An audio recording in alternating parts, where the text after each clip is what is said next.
अस्सलामुअलैकुम दोस्तों, welcome back to our channel find Urdu.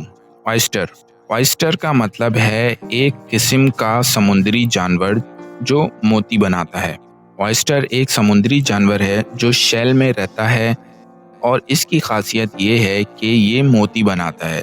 Oyster ज़्यादातर सॉल्टी पानी में पाया जाता है और सी फूड इंडस्ट्री में इनकी बहुत इम्पोर्टेंस है।